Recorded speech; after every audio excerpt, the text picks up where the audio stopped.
പരിശുദ്ധ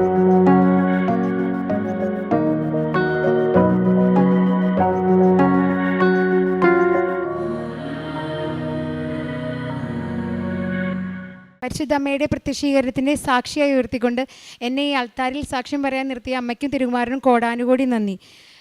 എൻ്റെ പേര് രമ്യ. ഞാൻ തൃശ്ശൂർ ജില്ലയിൽ നിന്നാണ് വരുന്നത്. 2021 നവംബർ 29 ഞാൻ ആദ്യമായി ഉടമ്പടി എടുക്കാൻ ഇവിടെ വന്നത്. ഉടമ്പടി എടുക്കാൻ ഇതെൻ്റെ 17ാമത്തെ ഉടമ്പടി പുതുക്കൽ മെയ് മാസത്തിൽ കഴിഞ്ഞു. ഉടമ്പടി ഒരു 4 വർഷത്തോളമായി ഉടമ്പടി ജീവിതത്തിൽ തന്നെ തുടർന്നുകൊണ്ടിരിക്കുകയാണ്. എൻ്റെ ഇവിടെ ഞാൻ വിടാനുണ്ടായ സാഹചര്യം എന്ന് പറയുന്നത് ഞാനൊരു ഹിന്ദുമത വിശ്വാസിയാണ്. 2019 ജൂൺ മാസത്തിൽ എൻ്റെ മകളുടെ ഡെലിവറിയോടനുബന്ധിച്ചാണ് ഞാൻ ഹോസ്പിറ്റലിൽ അഡ്മിറ്റായിരുന്ന സമയത്ത് ഞാൻ കൃപാസനത്തെ പറ്റി ആദ്യമായി അറിയുന്നത്. മോൾക്കൊരു ഞാൻ പ്രഗ്നൻ്റ് ആയ ഒരു 8 മാസം ആയപ്പോഴും എമർജൻസി ഒരു ദിവസം ചെക്കപ്പിന് പോയപ്പോഴാണ് എമർജൻസി സിസേറിയൻ വേണമെന്ന് പറഞ്ഞ് അഡ്മിറ്റാക്കിയത്. അങ്ങനെ മോൾക്ക് 1.5 കിലോ വെയിറ്റ് ഉണ്ടായിരുന്നുള്ളൂ. 8ാം മാസത്തിലാണ് പ്രസവിച്ചത്. പിന്നെ 1 മാസത്തോളം NICUവിലായിരുന്നു. അതിനിടയിലാണ് NICUവിൽ വെൻറ്റിലേറ്ററിലായിരുന്നു മോൾ. അതിനിടയിലാണ് മോൾക്ക് കാരിയോടൈപ്പിംഗ് എന്ന ജനറ്റിക് സ്റ്റഡി, ജനിതക വൈകല്യമുണ്ടോ എന്ന് അറിയാനുള്ള ഒരു ടെസ്റ്റ് ചെയ്തത്. അങ്ങനെയാണ് പ്രഗ്നൻസി സമയത്ത് ടെസ്റ്റുകൾ ചെയ്തപ്പോൾ ഒരു വൈകല്യവും അതിലും കണ്ടുപിടിച്ചിരുന്നില്ല. പക്ഷേ ജനിച്ച ശേഷമാണ് മോൾക്ക് ഡൗൺ സിൻഡ്രോം എന്ന ജനിതക വൈകല്യം ഉണ്ടെന്ന് അറിയാൻ സാധിച്ചത്. 1 മാസത്തോളം NICUവിലായിരുന്നു മോൾ. അന്നാണ് ആദ്യമായിട്ട് ജൂബിലി മിഷൻ ഹോസ്പിറ്റലിലെ സിസ്റ്റർമാർ, NICUവിലുള്ള സിസ്റ്റർമാരാണ് എനിക്ക് ആദ്യമായി കൃപാസന മാതാവിനെ പറ്റി പറഞ്ഞ് പത്രം തരുകയും ഉടമ്പടി നേർച്ച വസ്തുക്കൾ മോളുടെ നെറ്റിയിൽ ഉടമ്പടി തൈലം പുരട്ടി കുരിശു വരച്ച് പ്രാർത്ഥിക്കുകയും ഉടമ്പടി നേർച്ച വസ്തുക്കൾ എനിക്ക് തരികയും ചെയ്തു. അങ്ങനെയാണ് ഞാൻ ആദ്യമായി കൃപാസനത്തെ പറ്റിയും മാതാവിനെ പറ്റിയും എല്ലാം അറിയുന്നത്. മോൾക്ക് 1 മാസത്തിന് ശേഷം ഡിസ്ചാർജായി വീട്ടിൽ കൊണ്ടുപോയി. അന്ന് മുതൽ ഞാൻ ഉടമ്പടി പ്രാർത്ഥന, പ്രത്യക്ഷീകരണ പ്രാർത്ഥന, ഉടമ്പടി പ്രാർത്ഥനയും ജപമാലയെല്ലാം ചൊല്ലാൻ തുടങ്ങിയിരുന്നു. പിന്നെ മോൾക്ക് ഒരു 6 മാസത്തോളം മോളെ പുറത്ത് കൊണ്ടുപോവുകയൊന്നും ചെയ്തിരുന്നില്ല. അങ്ങനെ ഫ്രീ ടൈം ആയിരുന്നുകൊണ്ട്, അങ്ങനെ ആയിരുന്നതുകൊണ്ട് തന്നെ എനിക്ക് ഇവിടെ വരാനോ ഉടമ്പടി എടുക്കാനോ ഒന്നും സാധിച്ചിരുന്നില്ല. പിന്നെ നെക്സ്റ്റ് 2020 ആയപ്പോഴേക്കും മോൾക്ക് 1 വയസ്സ് കഴിഞ്ഞപ്പോഴേക്കും ലോക്ക്ഡൗണായി, കൊറോണയായി, ലോക്ക്ഡൗണായി. അതിനുശേഷം ഇവിടെ 2020 ഞാൻ ഓൺലൈൻ ഉടമ്പടി എടുക്കുകയുണ്ടായി. അതിനുശേഷം 2021 ഇവിടെ വന്ന് തീർത്ഥാടന ഉടമ്പടി എടുത്ത് അന്നാണ് 2021 നവംബറിലാണ് ഞാൻ ആദ്യമായി തീർത്ഥാടന ഉടമ്പടി എടുക്കുന്നത്. അന്നത്തെ സാഹചര്യം എന്ന് പറഞ്ഞാൽ മോളുടെ മൈൽ സ്റ്റോൺസ്, അതായത് കമിഴിൽ, മറയിൽ, അങ്ങനെ എല്ലാ മൈൽ സ്റ്റോൺസ് എല്ലാം ഭയങ്കര ഡിലേ ആയിരുന്നു. ഉടമ്പടി സമർപ്പിച്ചതിന് ശേഷം 2.5 വയസ്സായി. ആ സമയത്താണ് ഉടമ്പടി സമർപ്പിക്കുന്നത്. മോളുടെ നിയോഗങ്ങൾ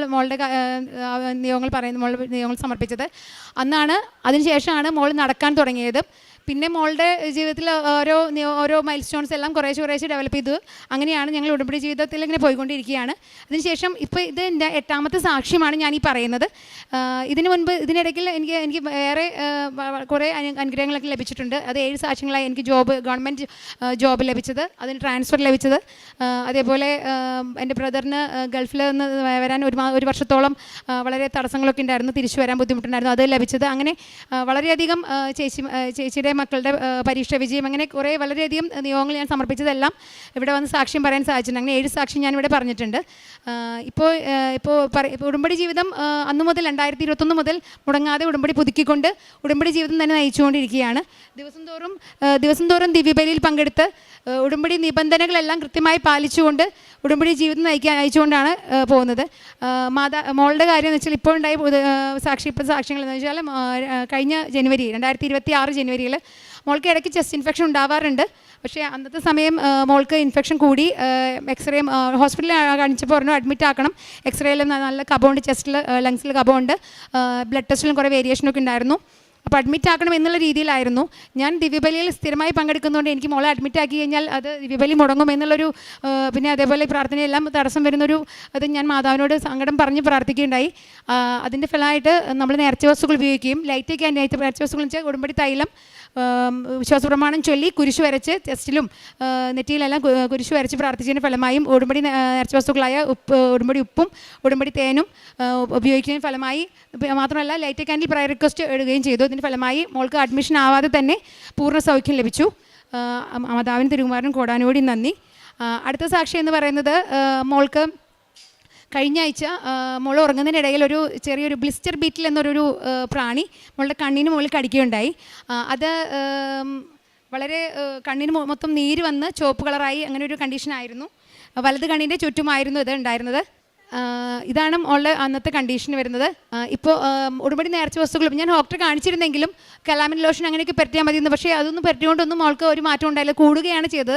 പക്ഷേ ഉടമ്പടി നേർച്ച വസ്തുക്കൾ ഉപയോഗിച്ചതിൻ്റെ ഫലമായി ഇപ്പോൾ അവൾക്ക് റൈറ്റ് കണ്ണിൻ്റെ അവിടെ ഒരു പാടും ചെറിയൊരു ഇത് മാത്രമേ ഉള്ളൂ, ബാക്കിയെല്ലാം മാറി, പൂർണ്ണമായി മാറി. അവളുടെ അസ്വസ്ഥതകളും ബുദ്ധിമുട്ടെല്ലാം മാറുകയുണ്ടായി. മാതാവിനും തിരുകുമാരനും കോടാനുകോടി നന്ദി. അടുത്ത സാക്ഷി എന്ന് പറയുന്നത് മോള് ഇത് കുറച്ച് ഹൈപ്പറാണ് ചില സമയങ്ങളിൽ, പ്രത്യേകിച്ച് ചൂട് സമ്മർ സീസണിലൊക്കെ ഭയങ്കരമായിട്ട് ചൂട് കൂടുമ്പോൾ കുറച്ച് ഹൈപ്പർ ആക്റ്റീവ് ആകാറുണ്ട്. അത് മോളുടെ ആ ജനിതക വൈകല്യത്തിൻ്റെ ഭാഗമായിട്ടുണ്ടാകുന്നതാണ്. അപ്പോൾ ചൂട് കൂടുന്ന സമയങ്ങളിൽ അവൾ ഇടയ്ക്കിടയ്ക്ക് കുളിപ്പിക്കും കാര്യങ്ങളൊക്കെ ചെയ്യാറുണ്ട്. ഒരു ദിവസം കഴിഞ്ഞ സമ്മറിൽ ഒരു ദിവസം അവൾ ഞങ്ങളറിയാതെ ഉറങ്ങുന്നതിനിടയിൽ റൂമിൽ നിന്ന് പോയി ബാത്റൂമിൽ ഡോർ തുറന്ന് പൈപ്പ് വിട്ട് അതിനടിയിൽ ഇരിക്കുകയായിരുന്നു. ഞാൻ അറിഞ്ഞില്ല. പക്ഷേ എൻ്റെ അമ്മ അടുത്ത റൂമിൽ പ്രെയർ കഴിഞ്ഞ് അമ്മ ഉറങ്ങാൻ കിടക്കുന്നതായിരുന്നു. 2 മണി 3 മണി ആയിട്ടുണ്ടാവും. ഉറങ്ങുന്നതിന് മുമ്പ് അമ്മയ്ക്ക് ഒന്ന് വന്ന് നോക്കാൻ തോന്നിയപ്പോൾ വന്ന് നോക്കിയപ്പോൾ മോള് അവിടെ റൂമിൽ കാണാനില്ല. നോക്കിയപ്പോൾ പൈപ്പ് തുറന്ന് ബാത്റൂമിൽ ഇരിക്കുകയായിരുന്നു. ഒരു ബക്കറ്റ് നിറച്ചും വെള്ളം അടുത്തുണ്ടായിരുന്നു. ഒരു അപകടം കൂടാതെ മാതാവാണ് എൻ്റെ മോളെ സംരക്ഷിച്ചതെന്ന് ഞാൻ പൂർണ്ണമായി വിശ്വസിക്കുന്നു. അതുപോലെ പല സന്ദർഭങ്ങളിൽ പല വീഴ്ചകൾ, ഇന്ന് തന്നെ ചെയറിൽ നിന്ന് മറിഞ്ഞിവിടെ വീണു, പക്ഷെ മോൾക്കൊരു കുഴപ്പമില്ലാതെ മാതാവിൻ്റെ കാപ്പയിൽ പോയി സംരക്ഷിക്കുന്നു എന്നൊരു വിശ്വാസത്തിലാണ് ഞാൻ ഉടമ്പടി നേർച്ച വസ്തുക്കളെല്ലാം സ്ഥിരമായി മോൾക്ക് തൈലം വെച്ച് കുരിശു വരച്ച് പ്രാർത്ഥിക്കുകയും വിശ്വാസ പ്രമാണം ചൊല്ലി പ്രാർത്ഥിക്കുകയും ചെയ്യും. ദിവസം അതുപോലെ ഉടമ്പടി തേനും ഉപ്പുമെല്ലാം ഭക്ഷണത്തിലൊക്കെ ചേർത്ത് കൊടുക്കുന്നുണ്ട്. സ്ഥിരമായി ഉടമ്പടി വിശ്വസതയോടുകൂടി ജീവിച്ച് ഉടമ്പടി രാവിലെ പ്രത്യക്ഷീകരണ പ്രാർത്ഥനയും ഉടമ്പടി പ്രാർത്ഥനയും അതുപോലെ എല്ലാം ഡെയിലി ബ്രെഡ്, അച്ഛൻ്റെ ഡെയിലി ബ്രെഡ് കണ്ട് ഷെയർ ചെയ്യുക, സാക്ഷ്യം ഷെയർ ചെയ്യുക, ഇങ്ങനെ എല്ലാ ഡെയിലി ബ്രെഡ് ഷെയർ ചെയ്യുക, സാക്ഷ്യങ്ങൾ ഷെയർ ചെയ്യുക, വചനങ്ങൾ വായിക്കുമ്പോൾ ഓൺലൈൻ ബൈബിൾ വായിച്ച് അതിൽ വചനങ്ങൾ സ്ക്രീൻഷോട്ട് എടുത്ത് ഷെയർ ചെയ്യുക, ഇങ്ങനെ സ്റ്റാറ്റസ് ഇട്ട് ഷെയർ ചെയ്യുക, ഇങ്ങനെയുള്ള എല്ലാ ഉടമ്പടി ജീവിതം എല്ലാ നിബന്ധനകളെല്ലാം പാലിച്ച് അതുപോലെ കാരുണ്യപ്രവർത്തനം പ്രേക്ഷിത പ്രവർത്തനം എല്ലാം ചെയ്യുന്നുണ്ട്. എല്ലാ മാസവും 7 കെട്ട് പത്രം വാങ്ങി തൃശ്ശൂർ ടൗണിൽ ബസ് സ്റ്റോപ്പുകളിൽ പിന്നെ ഓട്ടോ സ്റ്റാൻഡുകളിൽ ഹോസ്പിറ്റലുകളിൽ പോയി ഹോസ്പിറ്റലിലെല്ലാം പേഷ്യൻസിനോടെല്ലാം പറഞ്ഞ് എൻ്റെ സാക്ഷ്യം പറഞ്ഞ് എൻ്റെ നിയമങ്ങൾ പറഞ്ഞ് എൻ്റെ ഞാൻ കൃപാസനത്തെ പറ്റി അറിയാനുള്ള സാഹചര്യങ്ങളെല്ലാം പറഞ്ഞ് മനസ്സിലാക്കി അങ്ങനെയാണ് പ്രാർത്ഥിച്ചാണ് വിശ്വാസ പ്രമാണം ചൊല്ലി പ്രാർത്ഥിച്ച് കുർബാനയിൽ പത്രം കൊണ്ട് കുർബാനയിൽ പങ്കെടുത്തതിന് ശേഷമാണ് എല്ലാവർക്കും കൊടുത്ത് പ്രാർത്ഥിക്കുന്നത്. കുറച്ച് പത്രം ഞാൻ ഒരു ഡോക്ടറാണ്, ESIയിലാണ് വർക്ക് ചെയ്യുന്നത്. മാതാവ് തന്ന ജോബും മാതാവ് തന്ന ട്രാൻസ്ഫറൊക്കെയാണ്. ഇവിടെ സാക്ഷ്യം പറഞ്ഞിട്ടുണ്ട്. വരുന്ന പേഷ്യൻസിനും കുറച്ച് പത്രം എടുത്ത് മാറ്റി വെച്ച് വരുന്ന പേഷ്യൻസിനും നമുക്ക് കാശുരൂപമായിട്ടും വെഞ്ചരിച്ച കാശുരൂപവും പത്രമെല്ലാം സാക്ഷ്യം പറഞ്ഞ് ഇങ്ങനെ പറഞ്ഞു കൊടുത്ത് അറിയാത്തവരെ അറിയിക്കുന്നതിനും അറിഞ്ഞവരെ ആഴപ്പെടുത്തിക്കൊണ്ട് വിശ്വാസത്തിലേക്ക് കൊണ്ടുവരുന്നതിനും ഞാൻ ശ്രമിക്കാറുണ്ട്. പിന്നെ കാരുണ്യപ്രവർത്തികൾ എന്നാൽ ആഴ്ചതോറും അത്താണി പോപ്പോൾ മേഴ്സി ഹോം എന്ന ശാരീരികവും മാനസികവുമായ വൈകല്യമുള്ളവരുടെ ഒരു അഭയകേന്ദ്രമാണ്. അവിടുത്തെ അന്തേവാസികളെ പോയി ശുശ്രൂഷിക്കുന്നുണ്ട്. എല്ലാ സൺഡേസിലാണ് ഞങ്ങളൊരു ഗ്രൂപ്പ് കൃപാസനം പ്രെയർ ഗ്രൂപ്പ് ഉണ്ട്. ആ ഗ്രൂപ്പ് വഴി ഒരു വണ്ടി 10-20-25 പേരോളം ഒരു വണ്ടി സ്കൂൾ വാനിൽ പോയി അവിടെ പോയി കാരുണ്യപ്രവർത്തി ചെയ്യുക, അവർക്ക് വേണ്ട ശുശ്രൂഷകൾ കുളിപ്പിക്കുക എന്നുള്ള എല്ലാ ശുശ്രൂഷകളും ചെയ്തു കൊടുത്ത് എല്ലാ സൺഡേസിലും അങ്ങനെ പോകുന്നുണ്ട്.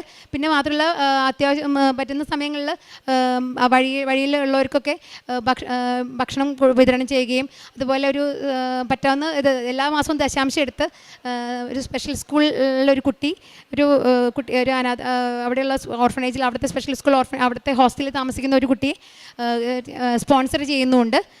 ഉടമ്പടി വന്നതിന് ശേഷം എനിക്ക് ജോബ് ലഭിച്ചതിന് ശേഷം എല്ലാ മാസവും ഇങ്ങനെ ദശാംശം മുടങ്ങാതെ അർഹതപ്പെട്ടവരെ കയ്യിലെത്തിക്കാൻ ഞാൻ ശ്രമിക്കുന്നുണ്ട്. പിന്നെ ദിവസം തോറും എല്ലാ ദിവസവും ഞാൻ ഹിന്ദുവാണ്, എന്നാലും എല്ലാ ദിവസവും ദിവ്യബലിയിൽ പങ്കെടുക്കുന്നുണ്ട്. ദിവ്യബലിയിൽ പങ്കെടുത്ത് എനിക്ക് കുർബാന സ്വീകരിക്കാൻ സാധിക്കില്ലെങ്കിലും അരൂപിയിൽ കുർബാന സ്വീകരിക്കുന്ന രീതിയിൽ ഞാൻ ചെയ്യുന്നുണ്ട്.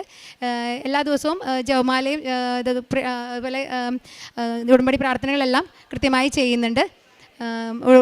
പിന്നെ ബൈബിൾ വായനയും അതുപോലെയുള്ള ബാക്കി എല്ലാ പ്രാർത്ഥനകളെല്ലാം കൃത്യമായി ഉടമ്പടി നിബന്ധനകൾ പാലിച്ചു. ഉപവാസ പ്രാർത്ഥന ധ്യാനം കാണുന്നുണ്ട്. ഒരാഴ്ചക്കുള്ളിൽ കണ്ട് എല്ലാ ദിവസവും ധ്യാന ദിവസം കാണാൻ പറ്റില്ലെങ്കിലും ഒരാഴ്ചക്കുള്ളിൽ കണ്ട് അത് ഷെയർ ചെയ്യുന്നുണ്ട്. അതുപോലെ തന്നെ സാക്ഷ്യങ്ങൾ കണ്ട് ഷെയർ ചെയ്യുന്നു. വചനങ്ങൾ ബൈബിൾ വായിക്കുമ്പോൾ കിട്ടുന്ന വചനങ്ങൾ സ്റ്റാറ്റസായിട്ട് ഷെയർ ചെയ്യുന്നു. ഇങ്ങനെ അറിയാൻ പറ്റുന്ന മാക്സിമം പ്രേക്ഷിത പ്രവർത്തനങ്ങൾ മാതാവിനെ അറിയാത്തവരെ അറിയിച്ച് അങ്ങനെ മാതാവ് വഴി ഈശോയിലേക്ക് എത്തിക്കാൻ ഞാൻ ശ്രമിക്കുന്നുണ്ട്. ഇതിനിടയിൽ ഒരു സാക്ഷ്യം കൂടി പറയാനുള്ളത്, എൻ്റെ മൊബൈൽ ഒരു ദിവസം ട്രെയിനിൽ വെച്ച് നഷ്ടമായി. ഒരു മാസം മുൻപ് ട്രെയിനിൽ വരുന്ന ട്രിവാൻഡ്രത്ത് നിന്ന് തൃശ്ശൂർ വരെ വരുമായിരുന്നു. അപ്പോൾ ട്രിവാൻഡ്രം സ്റ്റേഷനിൽ നിന്ന് ട്രെയിൻ മൂവ് ചെയ്ത് 5 മിനിറ്റ് കഴിഞ്ഞപ്പോഴേക്കും മോള് അതൊക്കെ ഫോൺ എടുത്തൊന്ന് പുറത്തേക്ക് എറിയാണ് ചെയ്തത്. അപ്പോൾ അതിൻ്റെ വിൻഡോയിലൂടെ പുറത്തേക്ക് ട്രാക്കിൽ വീണു. ഒരിക്കലും ലഭിക്കില്ല എന്ന് വിചാരിച്ച ആ മൊബൈൽ ഞാൻ തൃശ്ശൂരെത്തി 1 മണിക്കൂറിനുള്ളിൽ ലഭിച്ചു എന്ന് പറഞ്ഞ് ട്രിവാൻഡ്രത്ത് നിന്ന് റെയിൽവേ പോലീസ് എന്നെ വിളിച്ച് അറിയിക്കുകയാണ് ഉണ്ടായത്. അത് ഞാൻ ദിവസവും ഡെയിലി ബ്രെഡ് കണ്ട് സാക്ഷ്യം ഷെയർ ചെയ്യുന്നതും ഇതെല്ലാം പ്രേക്ഷിത പ്രവർത്തനങ്ങളെല്ലാം സ്റ്റാറ്റസൊക്കെ ഷെയർ ചെയ്യുന്ന മൊബൈലാണത്. ഒരു കുഴപ്പം കൂടാതെ ആ മൊബൈൽ എൻ്റെ കയ്യിലിരിക്കുന്നു. ഒരു പോറലോ ഒരു സ്ക്രാച്ചോ ഒന്നും വീഴാതെ, ഒരു കുഴപ്പം കൂടാതെ. കാരണം ഇത് വീണതിന് ശേഷം 1.5 മണിക്കൂർ അവിടെ മഴ പെയ്തു എന്നാണ് ഹസ്ബൻഡ് പറഞ്ഞത്. അന്ന് ഉച്ചയോടുകൂടി മൊബൈൽ തിരിച്ചു കിട്ടുകയും ഒരു കുഴപ്പം കൂടാതെ എനിക്ക് ലഭിക്കുകയും ചെയ്തു. അമ്മ മാതാവിൻ്റെ പ്രത്യക്ഷീകരണത്തിന് സാക്ഷിയായി ഇങ്ങനെ എന്നെ ഉയർത്തിയതിന് കോടാനുകോടി നന്ദി. ഉടമ്പടിയുടെ ഞാൻ പലപ്പോഴും ഉടമ്പടി മാതാവിനോട് നമുക്ക് ഉടമ്പടി ഉണ്ടെങ്കിലും പരീക്ഷണങ്ങളൊക്കെ ഇഷ്ടംപോലെ ഉണ്ടാവാറുണ്ട്. അപ്പോൾ നമുക്ക് എന്തെങ്കിലും വിഷമഘട്ടത്തിൽ നിൽക്കുന്ന സമയങ്ങളിലെല്ലാം പലപ്പോഴും മഴവില്ലിൻ്റെ രൂപത്തിലും പിന്നെ അതേപോലെ മാതാവ് സഞ്ചാരി മാതാവേ വരുന്ന രീതിയിൽ ഏതെങ്കിലും ബസ്സിലോ ഓട്ടോയിലോ അങ്ങനെ എവിടെയെങ്കിലും മാതാവിൻ്റെ ഫോട്ടോയോ അല്ലെങ്കിൽ കാശ് രൂപമോ കാണുന്ന രീതിയിൽ എൻ്റെ മുൻപിൽ സഞ്ചാരി മാതാവായിട്ട് ഒരു പ്രതിസന്ധിയുള്ള സമയങ്ങളിൽ കാണാറുണ്ട്. അങ്ങനെ എൻ്റെ കൂടെ എപ്പോഴും മാതാവ് ഉണ്ടെന്നുള്ള പൂർണ്ണമായ വിശ്വാസത്തിലാണ് ഞാൻ ഉടമ്പടി ജീവിതം മുന്നോട്ട് പോയിക്കൊണ്ടിരിക്കുന്നത്. ഇനി മരണം വരെ ഉടമ്പടി ജീവിക്കാൻ തന്നെയാണ് ഞാൻ ആഗ്രഹിക്കുന്നത്. ഉടമ്പടി ജീവിതം ഇതുപോലെ തന്നെ ഇതുപോലെയല്ല, കുറച്ചും കൂടി തീക്ഷ്ണമായി മറ്റുള്ളവരെ അറിയിക്കാനും വിശ്വാസത്തിൽ മുന്നേറാനും വിചാരിച്ചാണ് ഞാൻ അങ്ങനെയുള്ളൊരു ഉടമ്പടി ജീവിതം തുടരാനാണ് ഞാൻ ആഗ്രഹിക്കുന്നത്. ഇത് ഉടമ്പടി വഴി നമുക്ക് കിട്ടുന്ന അനുഗ്രഹങ്ങൾക്ക് വേണ്ടി മാത്രമല്ല. അനുഗ്രഹങ്ങൾ എന്ന് പറയുന്നത് നമ്മളതിൽ നിയോഗങ്ങൾ എഴുതുന്നത്. ആദ്യമെല്ലാം ലൗകിക കാര്യങ്ങൾക്ക് വേണ്ടി നിയോഗം സമർപ്പിച്ചാണ് ഇതാക്കിയിരുന്നത്. പിന്നെ ഉടമ്പടിയിൽ ജീവിച്ചു തുടങ്ങിയപ്പോഴാണ് ഒരു ആത്മീയ ജീവിതത്തിൻ്റെയും ദൈവവിശ്വാസത്തിൻ്റെയും എല്ലാം ഒരു ബോധ്യം നമുക്ക് ലഭിക്കുന്നത്. ഉടമ്പടി ഇപ്പോൾ ജീവിതം ഉടമ്പടി ജീവിതം എന്ന് പറയുന്നത് ഇപ്പോൾ നിയോഗങ്ങൾ സമർപ്പിച്ച് പല നിയോഗങ്ങളും നടക്കാറില്ല. അപ്പോൾ അച്ഛൻ ധ്യാനത്തിൽ പറയുന്ന പോലെ നമ്മൾ നടക്കാത്ത നിയോഗങ്ങൾ, നടക്കാത്ത ആഗ്രഹങ്ങൾ എന്ന് പറഞ്ഞാൽ അത് നമുക്ക് ദൈവകൃപയ്ക്കും അതുവഴി നിത്യജീവൻ എന്നുള്ളൊരു ലക്ഷ്യമാക്കി ജീവിക്കാനാണ് അത് സമർപ്പിച്ച് പ്രാർത്ഥിക്കാൻ പറയുന്നത്. ഉടമ്പടി ജീവിതം എന്ന് പറയുന്നത് നമ്മുടെ ഈ ലോകത്തിൽ നടക്കുന്ന നമുക്ക് ആവശ്യങ്ങൾ നിറവേറാൻ വേണ്ടിയല്ല. അതൊരു മാതാവ് നമുക്ക് തരും. പക്ഷേ നിത്യജീവൻ ലക്ഷ്യമാക്കി ഒരു ദൈവവിശ്വാസത്തിൽ, ഒരു ദൈവസ്നേഹത്തിലും ദൈവവിശ്വാസത്തിലുള്ള ഒരു ജീവിതം, അത് സഹജീവികളോട് കരുണ തോന്നാറില്ല. അപ്പം ഞാൻ തെറാപ്പി സെൻറ്ററിൽ പോകുമ്പോൾ മോളെ അവിടെ ചുറ്റുമുള്ള കുറേ പാരൻസ് മോളെ പോലെ ഉള്ള പലതരം വൈകല്യങ്ങൾ, ഓട്ടിസമായിട്ടും അങ്ങനെയുള്ള കുറേ ഹൈപ്പർ ആക്റ്റീവായ കുറേ കുട്ടികളുണ്ടാവും. അവരുടെ പാരൻസൊക്കെ പുറത്തിരിക്കുന്നുണ്ടാവും. അപ്പോൾ അവരൊക്കെ അവരുടെ വിഷമങ്ങളും അവർക്ക് ആർക്കും മാതാവിനെ അറിയാത്തവരുണ്ട്, അറിഞ്ഞു വരാൻ പറ്റാത്തവരുണ്ട്.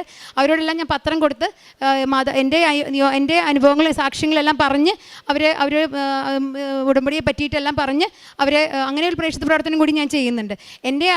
ഞാൻ അനുഭവിച്ചിരുന്ന വേദനകൾ, കുറേ വിഷമങ്ങൾ, ബുദ്ധിമുട്ടുകളെല്ലാം അതെല്ലാം അവരും അനുഭവിക്കുന്നു എന്നുള്ളത് മനസ്സിലാക്കി അങ്ങനെ മറ്റുള്ളവർക്ക് എത്രയും പെട്ടെന്ന് മാതാവ് വഴി ഈശോയുടെ അടുക്ക് മാതാവ് എത്തിക്കാൻ വേണ്ടി ഞാൻ പ്രേക്ഷിത പ്രവർത്തനങ്ങൾ ചെയ്യുന്നുണ്ട്. ഇത്രയൊക്കെയാണ് എൻ്റെ സാക്ഷ്യങ്ങൾ. എന്നെ ഇത്രയും അനുഗ്രഹിച്ച് 8ാമതൊരു സാക്ഷ്യം പറയാൻ ഈ അൾത്താരിൽ കയറ്റി നിർത്തി മാതാവിനും തിരുകുമാരനും കോടാനുകൂടി നന്ദി.